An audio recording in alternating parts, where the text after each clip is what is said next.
François Sévère, que vous avez aperçu, l'un des meilleurs pilotes français de Formule 3.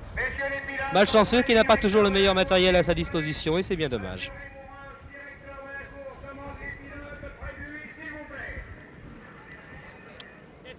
Monsieur Raymond Roche, le président Roche, va donner, comme d'habitude, aux pilotes qui vont participer à cette compétition, les derniers conseils. C'est en général une cérémonie qui se déroule dans la bonne humeur.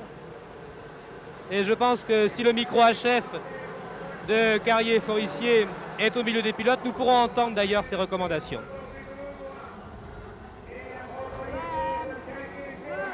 Gérard Crombach, portant casquette, rédacteur en chef de mensuel Sport Auto, et qui appelle Graham Hill d'ailleurs.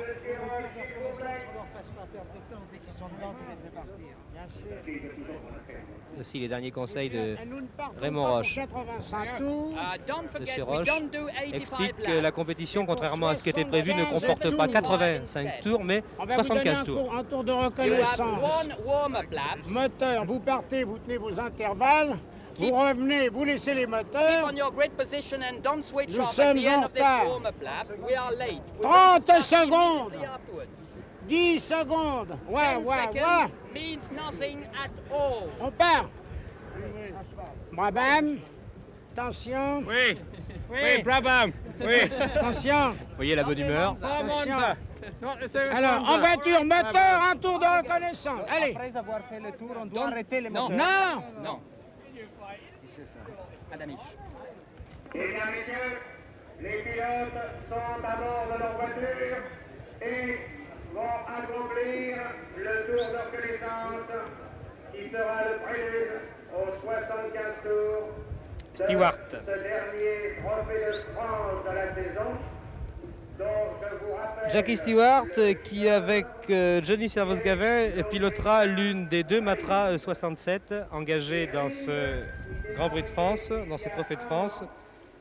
Les trois autres Matras, celle de Beltoise, celle de Stesser et celle de Jackie X, étant des voitures de l'année dernière. Différence, une voiture un peu plus légère, réservoir d'huile à l'avant, le poids reporté sur l'arrière de la voiture et un réservoir un peu plus important pour les Matra 67. Jacques Brabham, Alan Ries. Alan Ries est le coéquipier de Joachim Rindt et qui est en même temps le directeur sportif de l'écurie Winkelmann, Jean-Pierre Beltoise. Chris Irwin, Jackie X,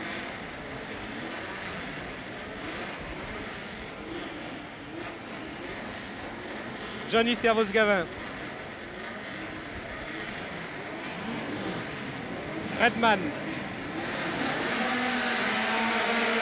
Et nous allons suivre avec Stéphane Collaro et avec les 21 pilotes le tour de reconnaissance. Eh bien, partons donc pour un tour de reconnaissance sur ce circuit d'Albi très rapide. Les moyennes réalisées aux essais, près de 180 km/h, sont là pour vous le prouver.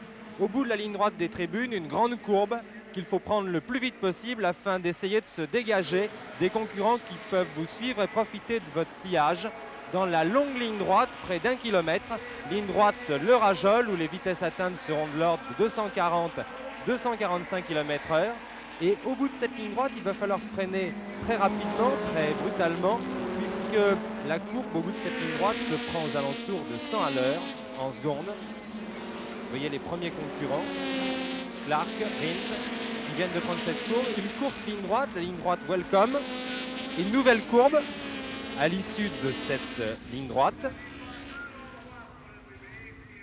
Voici cette courbe qui se prend également assez lentement. Une autre portion de ligne droite. On rétrograde en secondes et on prend aux environs de 80 km/h la courbe qui débouche à nouveau dans la ligne droite des tribunes. Un circuit rapide donc, où je vous le disais tout à l'heure, l'effet d'aspiration va jouer. Cet effet d'aspiration, la voiture de tête entraîne dans son sillage les concurrents qui la suivent et qui peuvent ainsi obtenir une résistance moins grande à l'air, ce qui leur permet d'obtenir une vitesse supérieure et en déboîtant au dernier moment de passer le concurrent qui les précède. Toto Roche à nouveau, qui donne les derniers ordres. Et Jacques Brabham qui a muni sa voiture d'un curieux profilage, d'une bulle, qui l'a fait énormément ressembler aux voitures britanniques Protos qui sont construites et engagées par Ron Harris et qui sont absentes de ce circuit d'Albi. Jacques Brabham a obtenu, semble-t-il, aux essais, une plus grande vitesse dans la ligne droite avec ce profilage, avec ce carénage.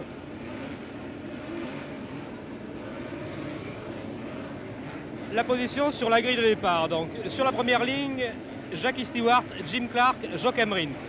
Stewart pour l'instant. Deuxième ligne en quinconce, Jack Brabham, Alan Ries.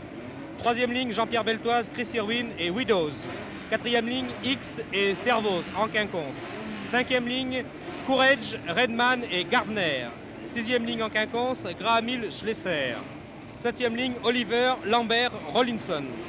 Huitième et avant-dernière ligne, Deadamish et Anne. Et enfin, seul sur la dernière ligne, Joe Siffert.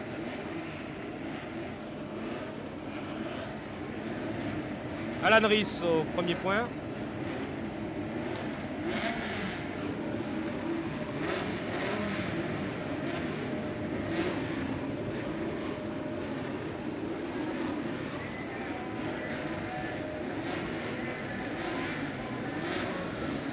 Monsieur Roche qui effectue lui-même sa police.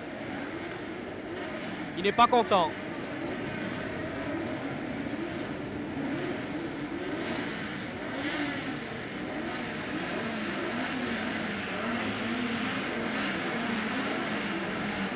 Jean-Lucas, directeur de Sport Auto, qui vient de présenter le panneau 30 secondes.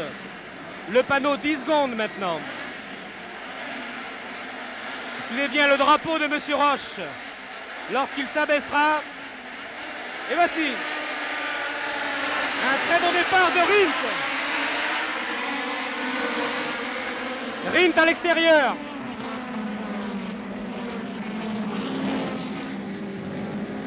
Rindt à l'extérieur après un très bon départ qui a pris la tête. Rindt suivi de Jim Clark.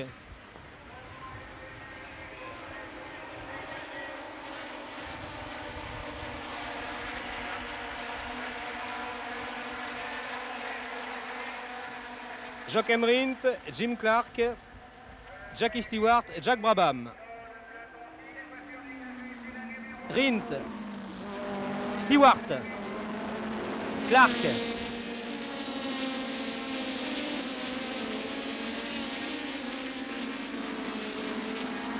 C'est très logique, ce sont les pilotes qui ont réalisé les meilleurs temps, qui sont en tête.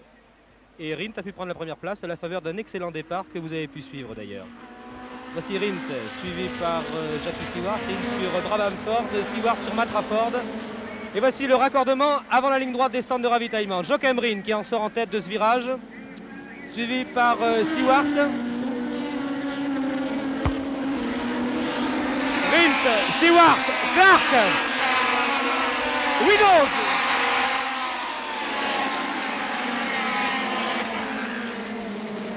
Voici donc le classement après ce premier tour. Joachim Rindt, puis Jackie Stewart, puis Clark, puis Widows. Je vous donne très rapidement ce classement. Puis Jack Brabham, puis Alan Ries, puis Irwin. Et nous allons vous rendre l'antenne. Puis Jean-Pierre Beltoise pour vous retrouver pour l'arrivée de ce Grand Prix de France qui 270 km ici à Albi. Ce reportage a été réalisé par Henri Carrier et Régis Forissier.